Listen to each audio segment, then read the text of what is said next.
Hello everyone, welcome back हम सबके अपने यूट्यूब चैनल बीएमएस लेक्चर 17 में। तो आज का हमारा टॉपिक है प्लूरल इफ्यूजन। ये मैं आपको शल्य तंत्र का जो हमारा पेपर सेकंड है उसका चैप्टर 6 है, डिसीजेज ऑफ चेस्ट। इससे पहले का मैं ऑलरेडी सब पढ़ा चुकी हूँ, चेस्ट इंजरीज भी और प्लूरेसी भी। जिसने वो वीडियो नहीं देखी है तो आप मेरी प्लेलिस्ट चेक करना, रिसेंट की और शल्य की, आपको वहां पे वो वीडियो मिल जाएगी। ठीक है, तो प्लूरल इफ्यूजन पढ़ते हैं, 10 मार्क्स के लिए ये इंपॉर्टेंट है बेसिकली। तो इसके अंदर क्या है प्लूरल इफ्यूजन? देखो, प्लूरल इफ्यूजन क्या होता है, फ्लूइड इकट्ठा हो जाता है प्लूरल स्पेस में। फ्लूइड का इकट्ठा हो जाना प्लूरल स्पेस में, ये एक्यूट और क्रॉनिक डिसीज में होता है। ठीक है, फ्लूइड का इकट्ठा हो जाना प्लूरल स्पेस में एक्यूट और क्रॉनिक डिसीज की वजह से होता है ये। और ये बेसिकली क्या होता है, ये कोई एक डिसीज नहीं है, it is a sign of disease. It is a sign of disease, not a disease itself. ठीक है, याद रखना। अब ये होता क्यों है प्लूरल इफ्यूजन, इसके क्या कारण है? कोजेज में आता है सबसे पहले, इसमें तीन तीन नहीं दो चीजें आते हैं, एक आता है ट्रांसुडेट्स, एक आता है एक्सुडेट्स। ठीक है, क्या कोजेज आते हैं इसके? तो ट्रांसुडेट्स क्या होते हैं और एक्सुडेट्स क्या होते हैं, ये मैं आपको बता देती हूँ। एक्सुडेट्स क्या होते हैं, वेस्कुलर परमेबिलिटी चेंज होती है, जो कि आपका क्या होता है due to inflammation changes, permeability change हो जाती है इसमें एक्सुडेट्स में। और ट्रांसुडेट्स में क्या होता है बेसिकली, इसमें आपको आगे आएगा ये ट्रांसुडेट्स और एक्सुडेट। ट्रांसुडेट्स वो होते हैं जिसकी स्पेसिफिक जो ग्रेविटी होती है वो 1.015 से कम हो जाती है और प्रोटीन कंटेंट इसमें कम हो जाता है 3 ग्राम से। आगे बताऊंगी, तो आप यहाँ सुनो। ट्रांसुडेट्स और एक्सुडेट्स होते हैं। ट्रांसुडेट्स क्या में क्या आएगा, एक आएगा इसके अंदर ट्रांसुडेट्स में हाइड्रोस्टेटिक प्रेशर इंक्रीज। ठीक है, increase hydrostatic pressure, increase hydrostatic pressure. इसमें सबसे पहला आता है कंजस्टिव कार्डिक फेलर। ठीक है, increase hydrostatic pressure, congestive cardiac failure आते हैं। तो हाइड्रोस्टेटिक प्रेशर इसमें इंक्रीज होता है, तो उसमें क्या आएगा हमारा कंजस्टिव कार्डिक फेलर में। नेक्स्ट आता है हमारे पास डिक्रीज ऑन कॉर्टिक प्रेशर, मतलब इसमें प्रोटीन के लिए आता है, प्रोटीन का प्रेशर इसमें कम हो जाता है। तो उसमें क्या आता है हमारे पास, क्या क्या आते हैं इसके अंदर point, cirrhosis of liver, nephrotic का है, मतलब इसमें लीवर और किडनी से रिलेटेड आ जाते हैं, जैसे एक्यूट ग्लोमेरुलोनेफ्राइटिस आ जाता है, सीवियर हाइपोप्रोटीनेमिया है, माइएक्सडीमा है, ठीक है, माइन सिंड्रोम है, पेरिटोनियल डायलिसिस और सारकोइडोसिस आता है, ये आ जाते हैं। तो ट्रांसुडेट्स में क्या होता है, सबसे पहले बता देती हूँ। इसमें हमारा हाइड्रोस्टेटिक प्रेशर इंक्रीज, पहला आता है हाइड्रोस्टेटिक प्रेशर इंक्रीज किसमें, कंजस्टिव कार्डिक फेलर में। दूसरा आता है ऑनकोटिक प्रेशर डिक्रीज किसमें, सिरोसिस में, नेफ्रोटिक सिंड्रोम में, एक्यूट ग्लोमेरुलोनेफ्राइटिस में, सीवियर हाइपरप्रोटीनेमिया में, माइएक्सडीमा में, पेरिटोनियल डायलिसिस, सार्कोइडोसिस। ठीक है, इसमें आता है। अब आता है एक्सुडेट्स। एक्सुडेट क्या आएगा, एक्सुडेट्स में सबसे पहला आता है इन्फ्लामेटरी कंडीशंस। इन्फ्लामेटरी में टीबी है, bacteria, viral, fungal, parasitic, pulmonary embolism आते हैं। सेकंड आती है, एक तो इन्फ्लामेटरी आएगी, इसमें नेक्स्ट आता है कोलेजन। कोलेजन की में आएगी एसएलई, रूमेटाइड अर्थराइटिस, ये आती है। ठीक है, नेक्स्ट आता है आपके पास इसके अंदर third point, that's is disorders of adjoining structure, जो इससे जुड़े हुए हैं, जैसे इसोफेगल का रप्चर हो जाना, डायफ्राम में हर्निया हो जाना, लीवर की एब्सेस हो जाना, सबपेरेनिक एब्सेस हो जाना और पैनक्रेटाइटिस हो सकता है। मैलिग्नेंसी में मैलिग्नेंसी ऑफ लंग हो सकता है। ठीक है, मेसोथेलियोमा, जो मेसोथेलियम सेल है उसका ट्यूमर हो जाना, या और सुपीरियर वेना कैवा का ऑब्स्ट्रक्शन हो जाना, ये मैलिग्नेंसी है। नेक्स्ट आता है मीडियस्टेनाइटिस में। मीडियस्टेनाइटिस किस में होगी, इन्फ्लामेशन किस में होगी मीडियस्टेनम की, चेस्ट वॉल इंजरी में, हीमोथोरैक्स में एंड चाइलोथोरैक्स। चाइलो मतलब कि बाइल, बाइल अगर थोरैक्स में हो जाए उससे।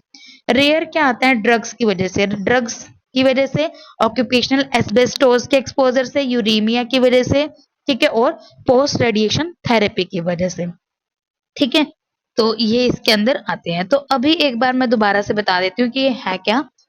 प्लूरल इफ्यूजन होता क्या है, प्लूरल इफ्यूजन का मतलब फ्लूइड इकट्ठा हो जाता है हमारे प्लूरल स्पेस में, और ये कोई डिसीज नहीं है, खुद ये एक साइन ऑफ डिसीज होते हैं। इसके कारण रहते हैं ट्रांसुडेट, एक्सुडेट। ट्रांसुडेट में आता है increase positive pressure, sorry increase hydrostatic pressure, उसमें आता है कंजस्टिव कार्डिक फेलर, और डिक्रीज ऑन्कोटिक प्रेशर, इसमें सारा लीवर के और इसके किडनी से रिलेटेड आएंगे। एक्सुडेट्स में इन्फ्लामेशन का आएगा, जैसे कि वायरल, बैक्टीरिया, टीबी, ये सब, और कोलेजन में SLE, रूमेटॉइड अर्थराइटिस। नेक्स्ट आता है अदर एडजॉइनिंग के, जैसे कि रप्चर का, diaphragmatic hernia, liver abscess, subphrenic abscess, pancreatitis. Malignancy में इनका और mesothelioma, superior vena cava obstruction ये आएगा। और मीडियास्टिनाइटिस में चेस्ट वॉल की इंजरी, ठीक है, एंड हीमोथोरैक्स आ जाएगा, ठीक है, चाइलोथोरैक्स आएगा। रेयर में ड्रग का, एस्बेस्टोस का और यूरेमिया और पोस्ट रेडिएशन थेरेपी। अब आता है वो जो आप पूछ रहे थे, क्या है वो? Pleural effusion can be classified into two groups, एक आएगा ट्रांसोडेट, एक आता है एक्सोडेट। ट्रांसोडेट्स क्या होते हैं? जिनकी स्पेसिफिक जो ग्रेविटी होती है वो लेस देन, ट्रांसोडेट में लेस होगा, लेस देन 1.015, और जो प्रोटीन होगा वो 3 ग्राम पर 100 ml से कम होगा, ठीक है। ट्रांसोडेट्स बिल्कुल क्लियर, ट्रांसपेरेंट, जैसे आप सोच लो क्लियर होते हैं, विद फेंट येलो टिंग होता है इसके अंदर, और कोई स्मेल नहीं होती, नो ऑडर। एक्सोडेट में प्रोटीन ज्यादा मिलेगा, वही है, और ग्रेविटी भी इसकी क्या होगी? ज्यादा होती है, ठीक है। उसके बाद आते हैं हमारे पास इसमें haemorrhagic pleural effusion is not including in transudates and exudates. Haemorrhagic का इसमें आती नहीं बात, ये तो रहने दो। अब आता है क्लिनिकल फीचर्स। क्लिनिकल फीचर इसमें क्या मिलेगा? क्या पढ़ रहे हैं? Pleural effusion. ऑब्वियसली इसमें फ्लूइड भरा गया है तो प्लूराइटिक चेस्ट मिलेगी, पेन मिलेगा, फीवर मिलेगा। जैसे ही सांस लोगे तो ऑब्वियसली पेन बढ़ेगा। फीवर भी मोस्ट केसेस में मिलता है इसमें, और हेमोडायनामिक इसमें डिस्टर्ब मिलता है। अगर ज्यादा ही इसमें फ्यूजन हो जाए ना फ्लूइड का, तो ऑब्वियसली हेमोडायनामिक क्या मिलेगा? डिस्टर्ब मिलता है, डिस्ने, और जिसकी वजह से कार्डिक एम्ब्रेसमेंट मिलती है। नेक्स्ट आता है फिजिकल एग्जामिनेशन। फिजिकल में क्या होगा? फिजिकल एग्जामिनेशन में आपको मूवमेंट जो है उस साइड की अफेक्ट कम मिलेंगी, ठीक है। जिसमें पानी भर रहा होगा या कुछ भर रहा होगा तो उसमें मूवमेंट कम मिलेगी। दूसरा, उसको क्या करना है, हमेशा वो कंफर्टेबल रहता है बंदा सिटिंग पोस्चर में। तीसरा, उसके अंदर रहता है कि उसमें हाँ डल साउंड मिलेगी उसके अंदर, और उसमें जो ब्रेथ साउंड्स होती हैं वो उसकी अपसेंट मिलेंगी। ईगोफोनी मिलता है। ईगोफोनी क्या होता है? हमारा जब भी उसकी वॉइस साउंड से होते हैं, resonance of voice sound hear when auscultating the lungs, मतलब बहुत तेज तेज आपको आवाज सुनेगी above fluid level. Early stage में जो होता है वो प्लूरल फ्रिक्शन रब मिलता है, लेकिन वो डिसअपियर हो जाता है बाद में, ठीक है। और जब ये ठीक होने लग जाए तब क्या हो जाता है? वो दोबारा से प्लूरल रब आ जाता है। ये बात इसमें याद रखनी है। तो प्लूरल फ्रिक्शन रब जो है वो मैं ऑलरेडी आपको प्लूरस में बता चुकी हूँ, ठीक है। कुछ नहीं होता, बहुत तेज सी आवाज होती है, हाई पिच साउंड होती है, ठीक है। तो पहले स्टार्टिंग में आएगी, फिर ठीक रहेगी, फिर दोबारा आ जाएगी, ठीक है। अब आता है इसकी इन्वेस्टिगेशन। सीबीसी ईएसआर आपको कराना है, टीबी के लिए मॉन्टेक्स टेस्ट कराना है, और वही रूमेटाइड के लिए आपको इसी का ही टेस्ट कराना है। उसके बाद आता है आपके पास इसमें एक्सरे। एक्सरे आपका चेस्ट कराना है, पीए पोस्टीरियर, एंटीरियर और लेटरल, डेक्यूबैटिस लेटरल व्यू कराना है आपको, ठीक है।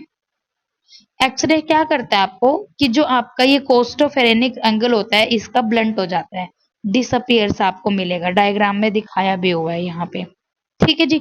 और आता है कि 100 से 300 ml तक फ्लूइड जो होता है वो डिटेक्ट जरूरी होता है एक्सरे के लिए। एक्सरे अगर कराना है तो 100 से 300 ml तो होना चाहिए फ्लूइड। यूएसजी फटाफट से थोड़े से उसको भी पता लगा लेता है, सीटी उससे भी बढ़िया है। और ब्रोंकोस्कोपी भी करा सकते हो आप, अगर ब्रोंको में कुछ अंदर कुछ भी दिक्कत है। बायोप्सी भी आप करा सकते हो मैलिग्नेंसी की केस में। मैनेजमेंट क्या आएगा इसका? टीबी है तो टीबी को ठीक कर दो। यंग वाले में, एडल्ट वाले में तो टीबी ही मिलता है मेन, और मिडिल एज वाले में मिलता है मैलिग्नेंसी, ठीक है। यंग एडल्ट में टीबी मिलती है और मिडिल एज में मैलिग्नेंसी मिलती है। टीबी के लिए आपको क्या करना है? एंटी ट्यूबरकुल ट्रीटमेंट करना है, डोट्स, और मैलिग्नेंसी के लिए उसको एक्साइज आउट करना है, ठीक है जी। अब इन्होंने लिखा है यहाँ पे पैलिएटिव थोरैकोसेंटेसिस। अब ये होता क्या है थोरैकोसेंटेसिस? थोरैकोसेंटेसिस क्या होता है? प्लूरल टैप भी इसको बोलते हैं, ठीक है। इसमें क्या होता है? प्रोसीजर होता है जिसमें फ्लूइड को निकाला जाता है। इसमें करना क्या है? आपको आर्म्स को दूर रखना है, उस बंदे को बिठा देना है, और इसमें क्या करते हैं 6th और 7th इंटरकोस्टल पे ही आपको क्या करते हैं इसमें से वो निकालते हैं। और मैक्सिमम इसमें क्या होता है रिकमेंडेड 1000 से 1500 ml जो होता है एक बार में निकाला जाता है फ्लूइड, ये याद रखना है, ठीक है जी। और आईवी फ्लूइड देते रहना है इसमें।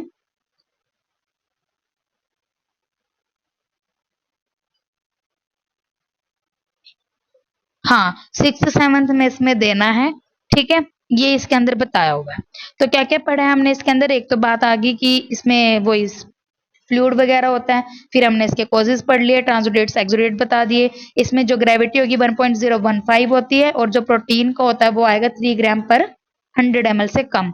एक्सोडेट्स में ये ज्यादा आते हैं। क्लिनिकल फीचर्स में आता है आपके पास प्लूराइटिक चेस्ट है, ठीक है, पेन है, फीवर है, ये सब आ जाएगा। उसके बाद इसका फिजिकल एग्जामिनेशन में आपको वही उसकी मूवमेंट आपको यहाँ पे कम मिलेगी, ठीक है, मूवमेंट आपको यहाँ पे रिड्यूस मिलेगी, सीटिंग में उसको ज्यादा सही रहेगा। ईगोफोनी और ये प्लूरल रब वाला आप कंसेप्ट बता देना। फिर इन्वेस्टिगेशन आते हैं उसके अकॉर्डिंगली, एंड देन मैनेजमेंट आता है इसका। यंग वाले में आपको टीबी होगा और मिडिल एज वाले में मैलिग्नेंसी रहती है, ठीक है। यहाँ पे ये टॉपिक कंप्लीट हो गया। अगर आपको इसमें कोई भी डाउट हो तो आप मुझे कमेंट कर देना। आपको ये वीडियो कैसी लगी मुझे कमेंट सेक्शन में जरूर बताना। और जिसने मेरे चैनल को अब तक सब्सक्राइब नहीं किया तो please subscribe my channel, like share comment on my video, and thank you so much for watching my video.